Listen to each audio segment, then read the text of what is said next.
Hi guys, welcome back to my YouTube channel, or if you're new here, hello, I'm Eli. Today we're going to talk about cultural appropriation, specifically the cultural appropriation surrounding Indigenous culture, because I'm an Indigenous person and this is for a project. But also, everyone deserves to, know what's wrong, what they're doing wrong, and how they can go about it the correct way versus the incorrect way. So to begin, we're going to discuss the appropriation of Indigenous dress. So one of the biggest things that you see taken from Indigenous culture is the headdress. It is not okay to wear a headdress if you're not Indigenous. And if you are Indigenous, it's still not okay a lot of the time. Very specific people get gifted the right to wear a headdress. They're gifted the feathers on the headdress. So the feathers on an Indigenous headdress are eagle feathers, and they're gifted to specific people for a wide variety of important ceremonial purposes. So not everyone can wear a headdress, and not every Indigenous person has an eagle feather or the right to wear an eagle feather.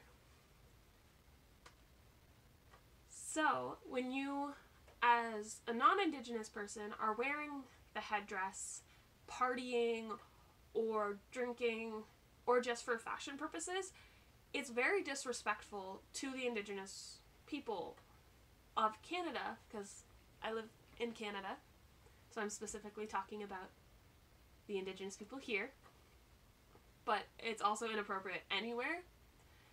So there are rules for people that wear headdresses. So chiefs oftentimes have headdresses, and there's rules that you're not allowed to drink while wearing one. The Indigenous people are very respectable when it comes to their drinking and things like that. It's a misconception that all Indigenous people are drunks. That's not right. It's falsified information. It's just a stereotype.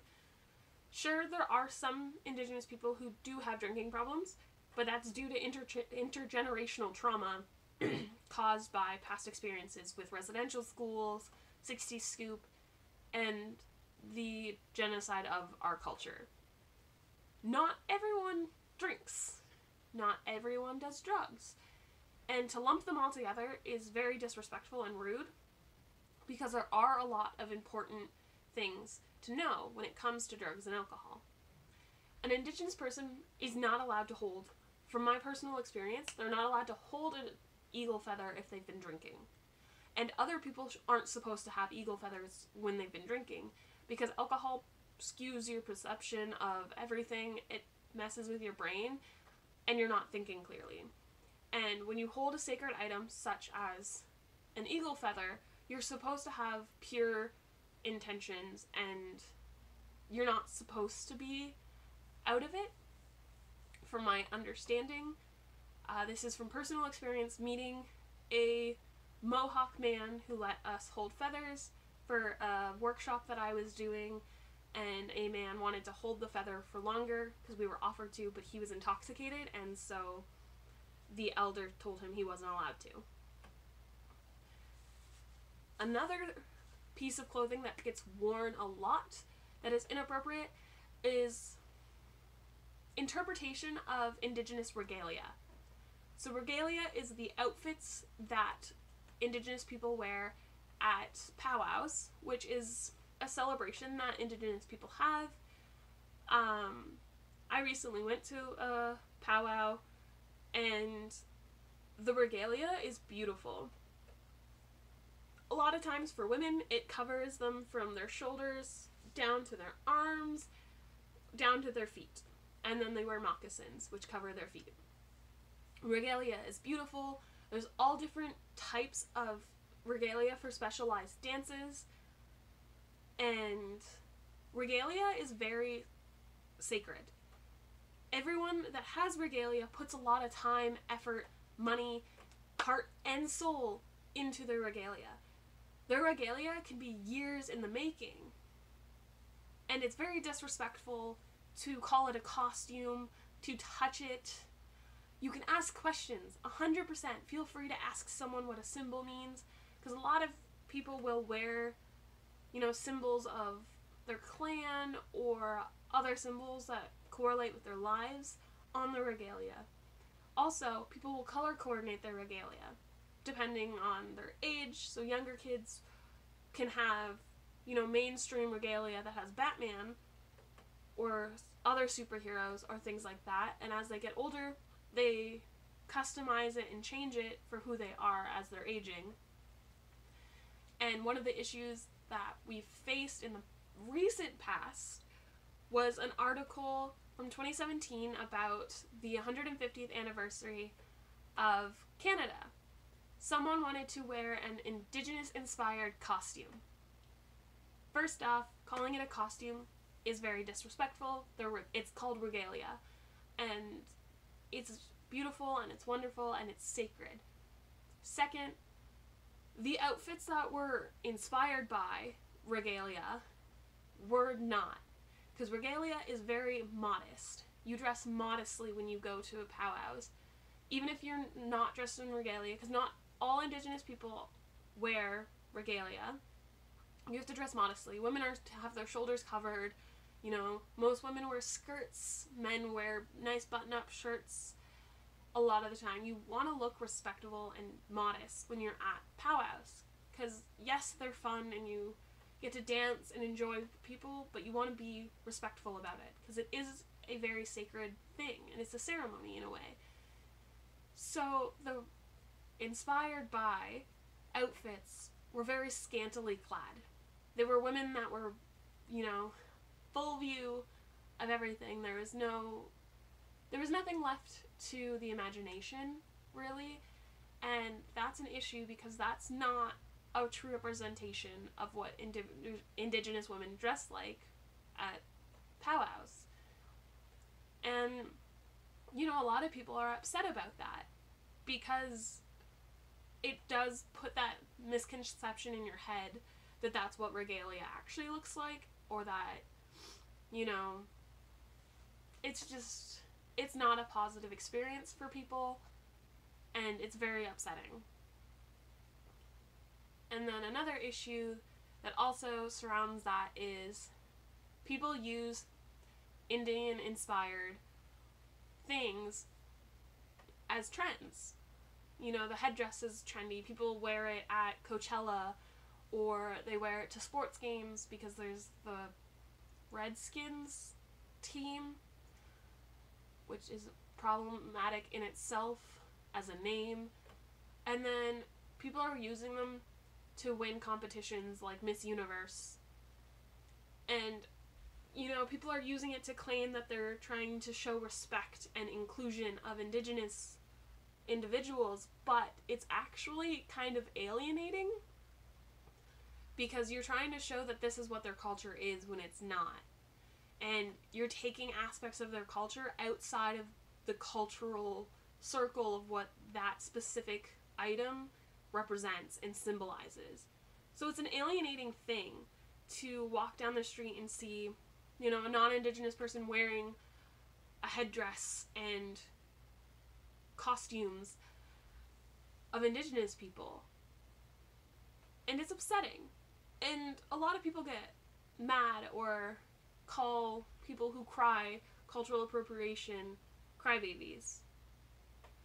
But it's a very hard thing to see something that means something to you, to see an article of clothing or an artifact of high standing be brought down to a lower level than it deserves to be, than it's supposed to be. It's really upsetting, and it honestly hurts a lot to see it. Next thing that oftentimes gets appropriated is, ritualistic, ceremonial artifacts. Specifically, our medicine. So Indigenous people have four main medicines. I say Indigenous.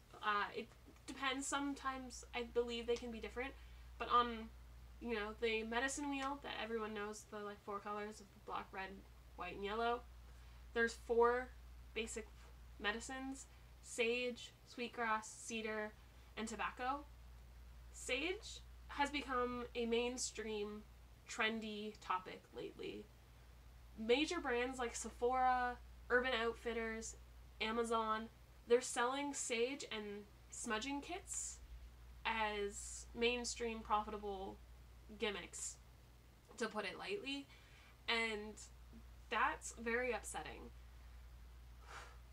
For those of you that don't know what smudging is, it's when, the basic terms that most people know it as, is it's when you burn sage and you use the smoke and you like flail it around and it cleanses. But smudging actually holds a lot more of a purpose than just flailing, burning sage everywhere. I smudge. For those of you that don't know, I'm Indigenous. I am Mohawk, and I'm Haudenosaunee, and that's my nation. I smudge. I have been taught how to smudge properly by an elder, and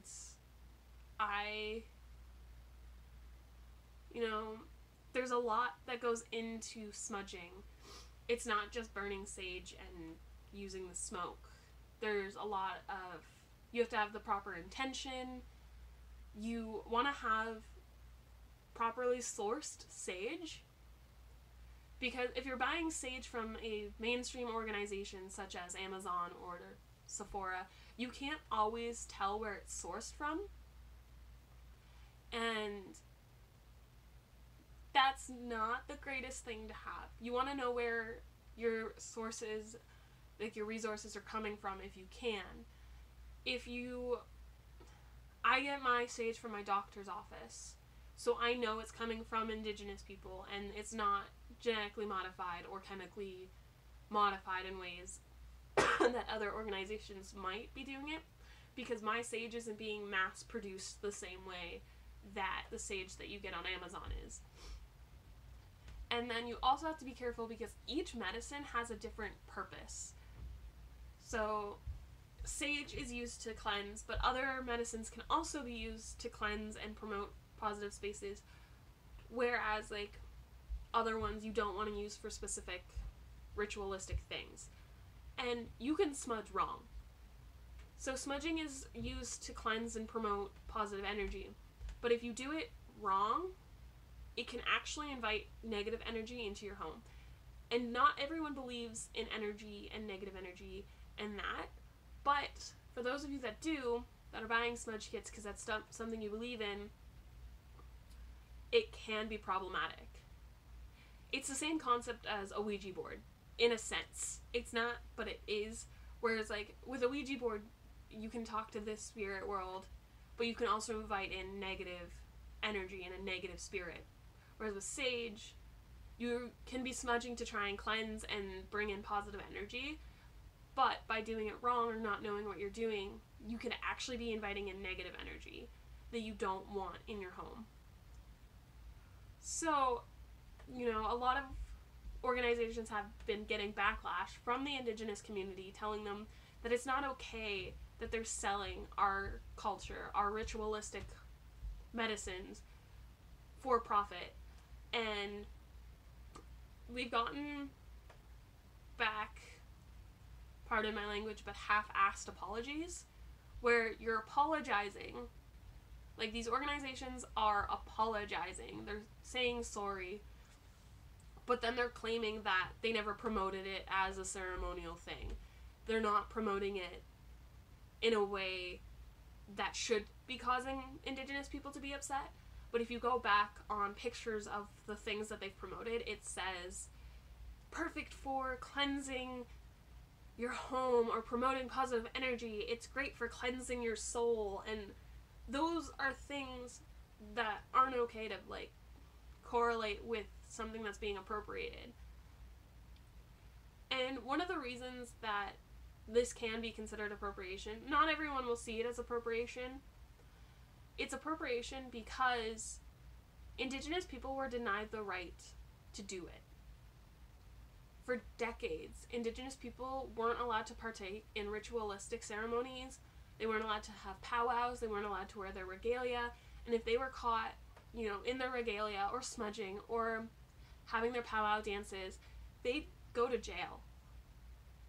And, we weren't allowed to speak our languages. And so a lot of people, generations down the road, have lost a lot of connection to their heritage, which is an unsettling thing, and it's a very unsettling feeling, because I'm one of those people. I grew up in foster care, and because of that, I've lost a lot of connection to my ancestry and my heritage, and I'm trying really hard to gain it back.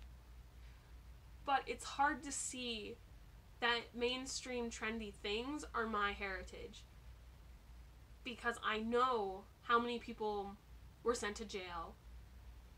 I know how many people were sent to residential schools and weren't allowed to live this way.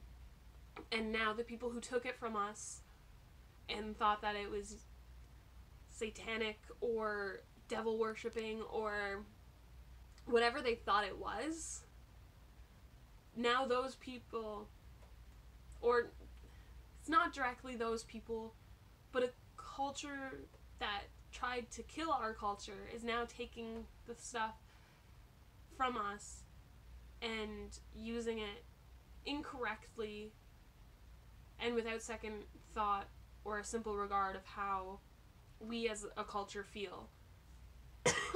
Sorry. And another thing that oftentimes that gets appropriated, where not a lot of people think about it, is artwork.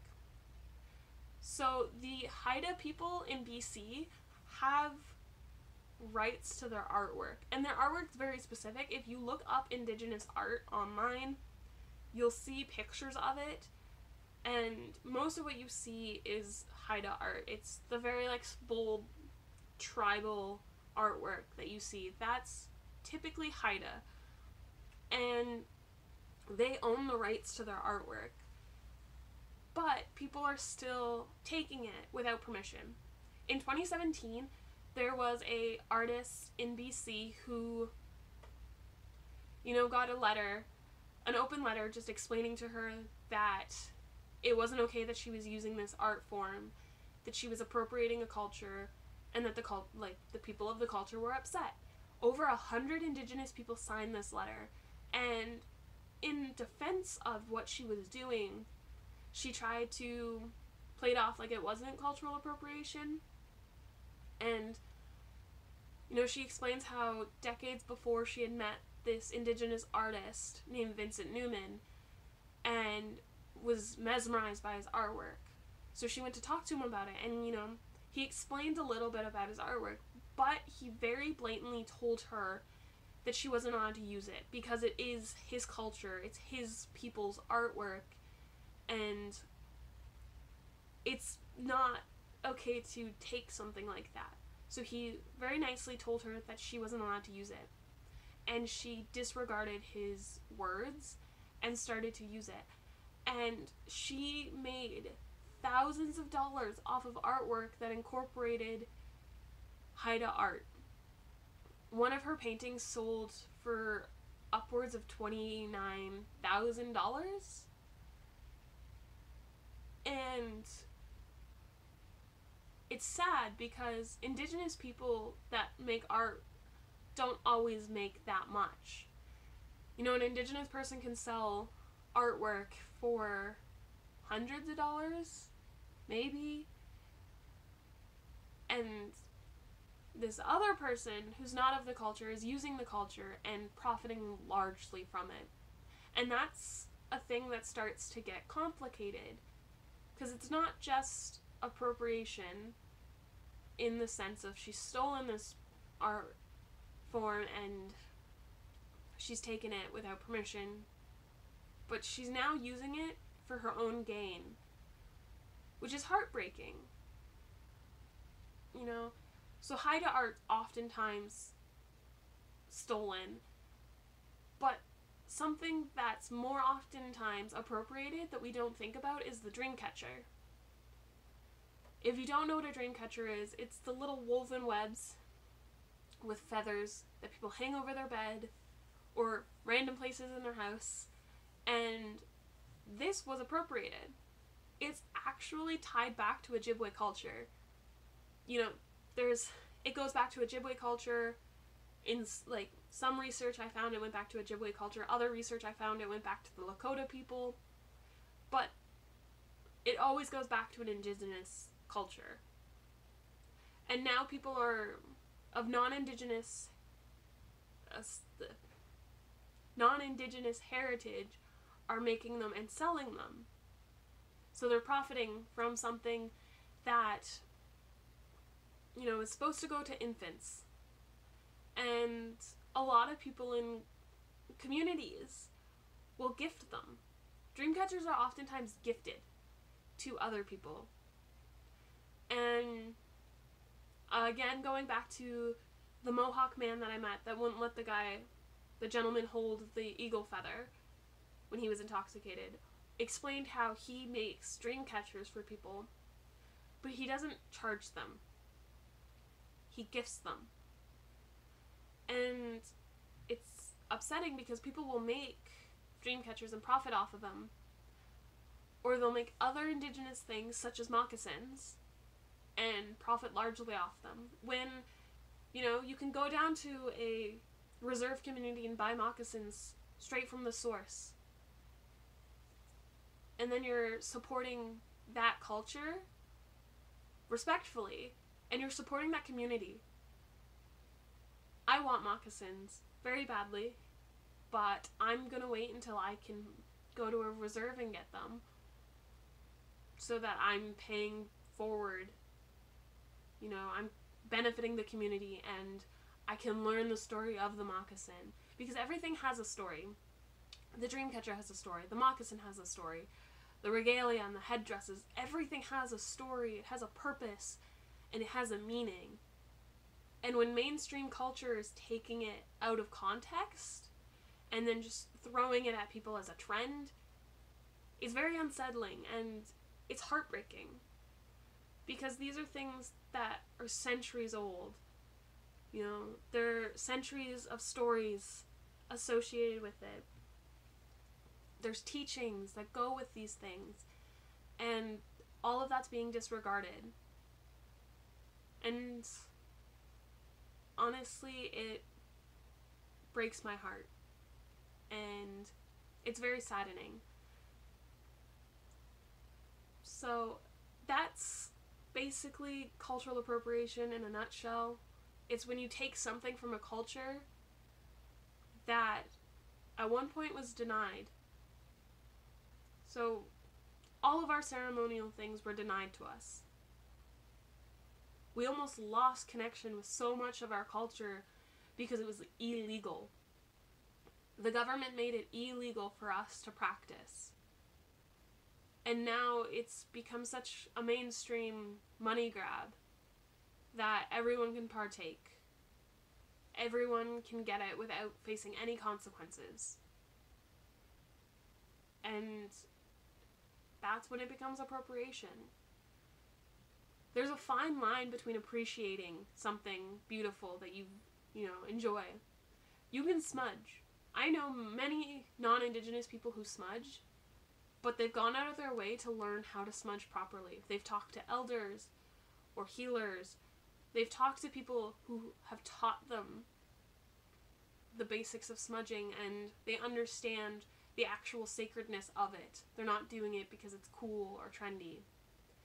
I know people who wear moccasins, but they went to the reserve and bought it from an Indigenous person. I know, there's people who have touched regalia that probably shouldn't have, but as soon as they learned why, they apologized and they felt bad. In Canada, we don't oftentimes remember that Indigenous people are people. They're so oftentimes thought of as lower than, less than, they're less important than animals sometimes. Not everyone thinks that way. Not everyone feeds into the stereotypes. that are associated with Indigenous people, but a lot of people do. They look at you, if you're like me, and just assume that you're not Indigenous because of the color of your skin. Or they assume you're a drunk just because you are Indigenous. They assume awful, terrible things, but then they're sitting here appropriating your culture without a second thought.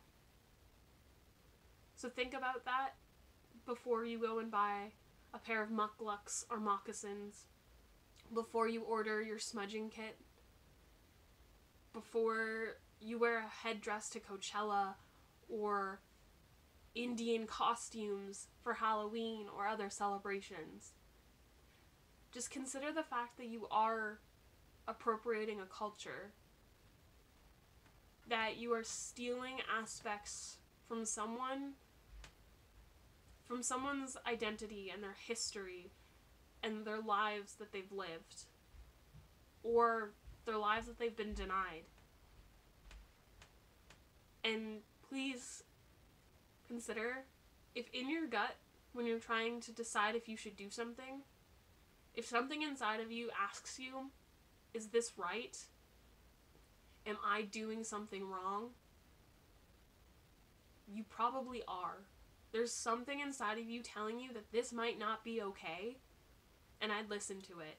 Because if you have to question whether or not you're appropriating, or stealing, or doing something bad, you probably are. There's a reason that your gut tells you these things. There's a reason that your instincts make you question what you're doing. You can appreciate without appropriating. It's just about how you go about discovering all of that. So I hope you guys enjoyed my conversation. And yeah, have a great day. Bye guys!